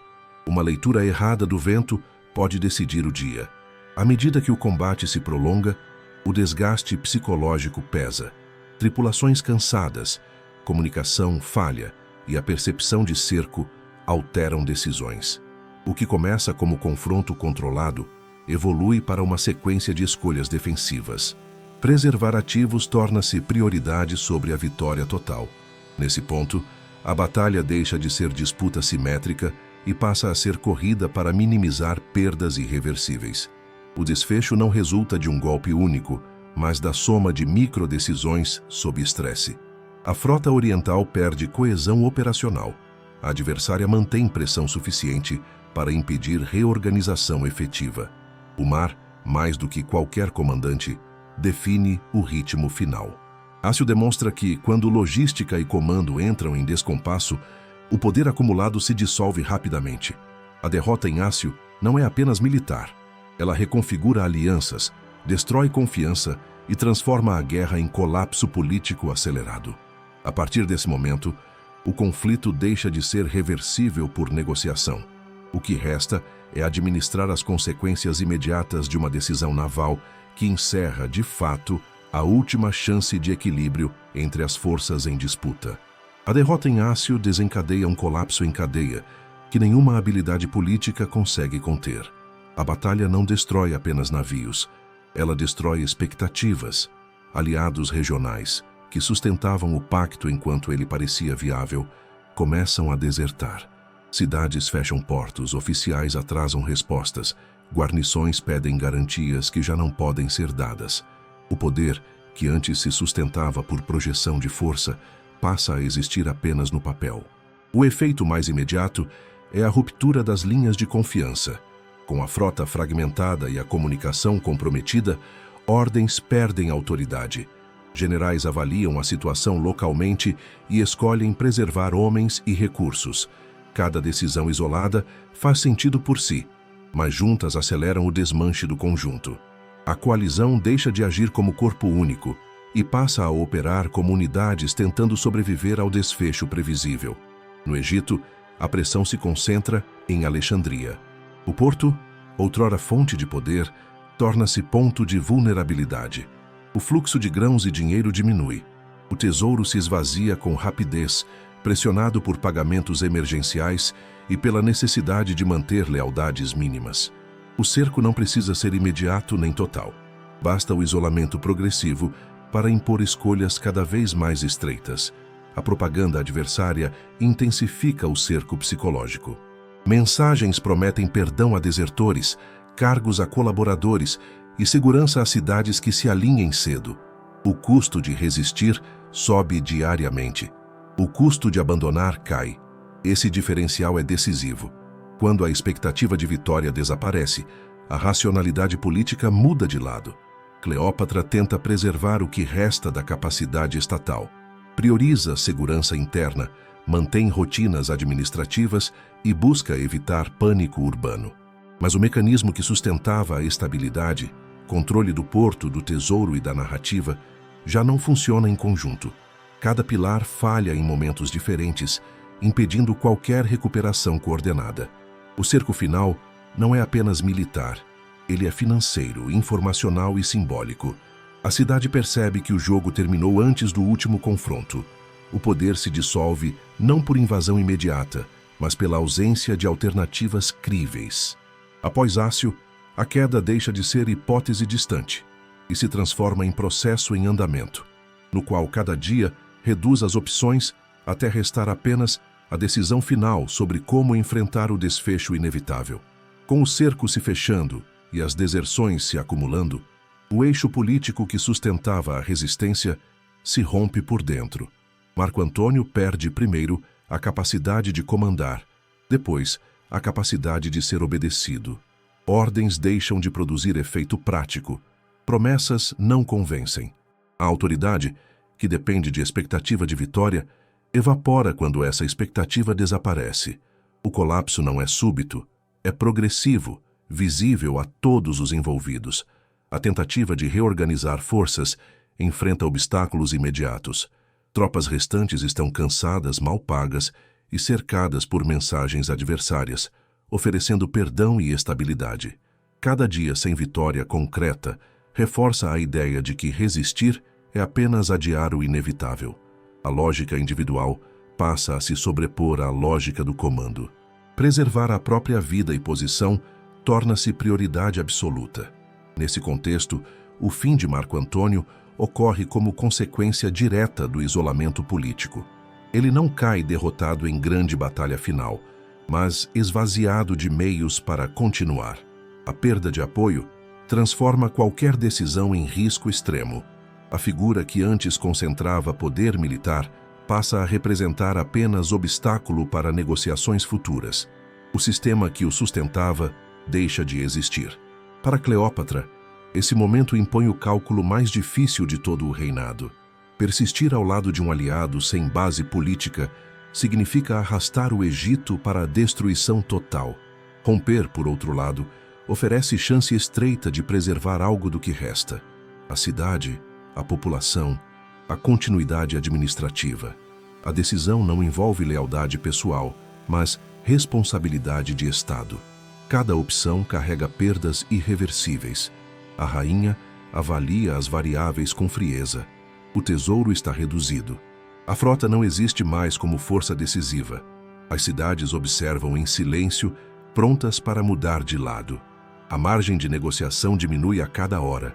Nesse cenário, insistir na resistência plena não aumenta as chances de vitória, apenas amplia o custo humano e material do desfecho. O fim de Marco Antônio marca o encerramento definitivo da Aliança Oriental, não como traição súbita, mas como reconhecimento tardio de que o pacto deixou de cumprir qualquer função estratégica. O poder retorna ao seu núcleo duro. Quem controla tropas frescas, linhas de suprimento e legitimidade narrativa. Tudo o que o Egito já não possui. A partir desse ponto, Cleópatra não decide mais como vencer, mas como perder do modo menos destrutivo possível. O cálculo final não é sobre glória ou permanência no trono. É sobre evitar que o colapso político se transforme em aniquilação completa do Estado que ela governou por décadas. O fim de Cleópatra ocorre num ambiente em que os fatos já não pertencem mais aos derrotados. Com Alexandria ocupada e o poder romano consolidado sob Pulse Otaviano, o destino da rainha deixa de ser apenas uma questão pessoal e passa a ser problema político de primeira ordem. O que acontece com Cleópatra não é decidido apenas pelo que ela faz, mas pelo que Roma precisa comunicar ao mundo. As versões sobre sua morte surgem quase imediatamente e todas carregam interesses claros. A narrativa mais difundida apresenta um fim voluntário associado a símbolos exóticos e dramáticos. Essa versão atende a múltiplos objetivos romanos. Evita o constrangimento de executar uma rainha capturada. Impede que Cleópatra seja exibida em triunfo público, o que poderia gerar empatia ou desconforto. E, sobretudo, encerra sua história de forma que reforça o mito da rainha oriental trágica, não da governante derrotada por força militar superior. Do ponto de vista político romano, esse desfecho é funcional. Cleópatra morta não pode ser usada como foco de resistência. Cleópatra, transformada em personagem mítico, pode ser controlada pela narrativa. Ao apresentar sua morte como escolha pessoal, Roma desloca a responsabilidade do colapso do Egito para a própria rainha, apagando o processo sistemático de pressão econômica, militar e política que levou àquele ponto. O que pode ser afirmado com segurança é limitado. Cleópatra estava cercada, sem aliados, sem frota, com o tesouro comprometido e sem margem real de negociação. Sua permanência viva sob controle romano representaria risco simbólico contínuo. Qualquer versão de seu fim precisa ser lida à luz dessa realidade. Não se trata de romantizar nem de desmentir por completo as tradições, mas de reconhecer que as fontes disponíveis foram produzidas por vencedores com objetivos claros. A morte de Cleópatra encerra mais do que uma vida. Ela encerra a existência do Egito como reino independente. A partir desse momento, o território passa a ser administrado diretamente por Roma, não como província comum, mas como possessão estratégica pessoal do novo poder central. O trigo, o tesouro e o Nilo passam a alimentar outro sistema. O modo como Cleópatra morre importa menos do que o modo como sua morte é usada. Para Roma, ela precisava desaparecer sem deixar espaço para continuidade política ou simbólica. Para a história posterior, sua imagem precisava ser moldada de forma que explicasse a vitória romana, não apenas como conquista militar, mas como restauração moral da ordem. Assim, o fim de Cleópatra não é apenas o último ato de um reinado. É a última peça de uma narrativa cuidadosamente construída, onde o silêncio dos derrotados permite que os vencedores definam não só o que aconteceu, mas o que será lembrado. Com a morte de Cleópatra e a ocupação definitiva de Alexandria, o Egito deixa de existir como reino autônomo e passa a ser administrado diretamente por Roma. Essa transição não é simbólica nem gradual. Ela é imediata, técnica e profundamente calculada.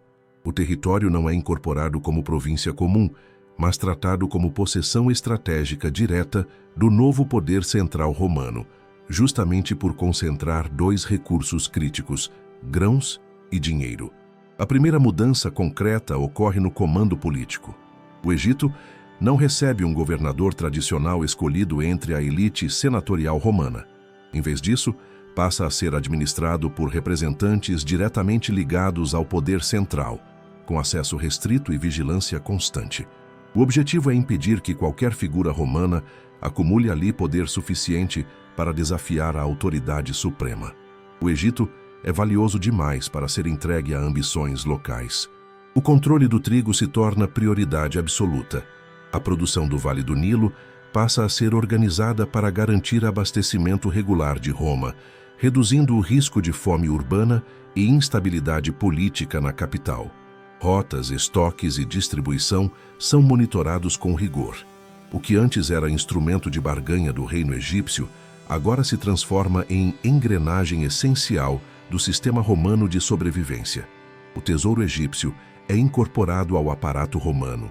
Reservas acumuladas ao longo de gerações deixam de servir à defesa de um Estado independente e passam a financiar legiões, obras públicas e a consolidação do novo regime. Essa transferência de riqueza não é episódica. Ela redefine o equilíbrio econômico do Mediterrâneo, deslocando o centro financeiro de Alexandria para Roma de forma definitiva. No plano interno, a administração egípcia é mantida em grande parte, mas esvaziada de autonomia. Funcionários continuam cobrando impostos, organizando transporte e mantendo registros, porém agora respondem a ordens externas. A continuidade administrativa evita colapso imediato, mas elimina qualquer espaço para decisão soberana. O Estado funciona, mas não decide. Para a população, a mudança é percebida menos por decretos e mais por ausência. Não há mais corte real, nem política dinástica, nem disputas sucessórias internas. A violência palaciana, que marcou séculos de governo ptolemaico, desaparece, substituída por controle militar estável. A paz chega, mas acompanhada de perda total de autodeterminação. No plano estratégico, a incorporação do Egito fecha o ciclo iniciado décadas antes. Roma garante abastecimento alimentar estável, elimina um centro de poder alternativo no Oriente e concentra recursos suficientes para sustentar um novo modelo de governo. O Mediterrâneo deixa de ser espaço de reinos concorrentes e se torna progressivamente um sistema dominado por uma única autoridade central. O dia seguinte à queda de Cleópatra não é marcado por caos, mas por eficiência. Essa eficiência é justamente o sinal mais claro de que o Egito não foi apenas conquistado. Ele foi absorvido, redesenhado e transformado em peça estrutural de um império em formação, sem espaço para retorno ao passado. Após a incorporação do Egito ao domínio romano, Cleópatra deixa de existir como agente político e passa a existir como objeto narrativo. Esse deslocamento é decisivo. Sem voz própria, sem corte, sem documentos oficiais que expressem sua perspectiva, sua imagem passa a ser moldada quase inteiramente por autores ligados ao mundo vencedor. A história cede espaço à memória construída e a memória passa a obedecer a interesses muito específicos. A produção literária romana transforma Cleópatra em símbolo, não da administração de um Estado complexo, mas de tudo aquilo que Roma precisava rejeitar para legitimar o novo regime. Luxo excessivo, sedução perigosa, desvio moral e ameaça estrangeira tornam-se atributos recorrentes. Esses elementos não surgem do acaso. Eles cumprem função política clara: explicar a guerra final não como disputa interna pelo poder, mas como defesa da ordem romana contra um inimigo externo corrompedor. Nesse processo, escolhas administrativas desaparecem. Medidas fiscais, reformas internas, estratégias de abastecimento e tentativas de estabilização política são omitidas. Em seu lugar, entram episódios dramatizados, discursos atribuídos e cenas simbólicas que reforçam arquétipos. A rainha governante é substituída pela personagem trágica. A chefe de Estado vira alegoria. A literatura posterior amplifica esse movimento. Poetas, dramaturgos e historiadores reinterpretam Cleópatra, conforme expectativas de suas próprias épocas. Cada releitura adiciona camadas ao mito, afastando ainda mais a figura pública da mulher que efetivamente governou o Egito. O resultado é uma imagem altamente estável no imaginário coletivo, mas profundamente desconectada dos mecanismos reais de poder que definiram sua vida. Esse processo de fabricação da memória tem consequência duradoura. Ao transformar Cleópatra em exceção exótica, Roma normaliza sua própria expansão. A derrota do Egito deixa de parecer conquista de um reino soberano e passa a parecer correção de um desvio. A política vira moral. A anexação vira restauração. O mito cumpre seu papel silencioso. Ainda assim, vestígios da Cleópatra histórica resistem. Moedas, decretos, registros administrativos e a própria longevidade de seu governo indicam competência política num ambiente hostil. Quando essas evidências são recolocadas no centro da análise, a imagem se altera profundamente. O mito perde força e a governante emerge novamente como produto de escolhas racionais diante de pressões extremas. A Cleópatra que chega até o mundo moderno é, portanto, resultado de uma longa cadeia de reinterpretações. Entender essa cadeia não é exercício estético, é parte essencial da história do poder. Porque a forma como vencedores constroem a memória dos derrotados revela tanto sobre quem perdeu quanto sobre quem venceu, e sobre o tipo de mundo que passou a existir depois. Quando se observa o percurso completo de Cleópatra, sem o filtro do mito, o que emerge não é uma exceção histórica, mas um caso extremo de governança sob pressão contínua. Seu reinado não foi definido por excessos pessoais, mas por administração constante de riscos estruturais. O Egito que ela governa é rico, estratégico e, justamente por isso, permanentemente ameaçado. Poder, nesse contexto, não é direito herdado, é função exercida diariamente contra forças maiores. O primeiro eixo desse poder é o dinheiro. Cleópatra governa um estado onde o tesouro decide quase tudo. Ele paga tropas, compra lealdades, financia alianças e garante abastecimento urbano. Quando o fluxo financeiro é interrompido, o poder evapora. Ao longo de seu reinado, cada escolha política está ligada à capacidade de arrecadar, preservar e redistribuir recursos num ambiente de guerra constante. Não há idealismo possível quando a máquina estatal depende de liquidez diária. O segundo eixo é a legitimidade. Cleópatra entende que governar não é apenas mandar, mas ser reconhecida como necessária. Esse reconhecimento é construído por rituais religiosos, continuidade administrativa, controle da narrativa interna e apresentação pública de estabilidade. Quando a legitimidade falha, a violência ocupa o espaço. Por isso, ela investe tanto em parecer inevitável quanto em ser eficiente. No poder antigo, aparência e funcionamento são inseparáveis. O terceiro eixo é o tempo. Cleópatra governa tentando ganhar tempo em um mundo que constantemente o nega. Cada aliança com Roma, cada acordo com líderes romanos, cada concessão feita ao Oriente busca adiar o confronto final. Ela não ignora o destino provável do Egito. Ela tenta administrá-lo. O tempo é o recurso mais escasso do seu reinado e também o mais caro. A trajetória de Cleópatra mostra que estados pequenos ou médios não caem apenas por erro interno ou fraqueza moral. Eles caem quando se tornam estruturalmente indispensáveis a potências maiores. O Egito não é destruído porque falha. Ele é absorvido porque funciona, porque alimenta, porque financia, porque sustenta um sistema imperial em formação. O sucesso se transforma em vulnerabilidade. Ao final, Cleópatra não perde por incompetência política.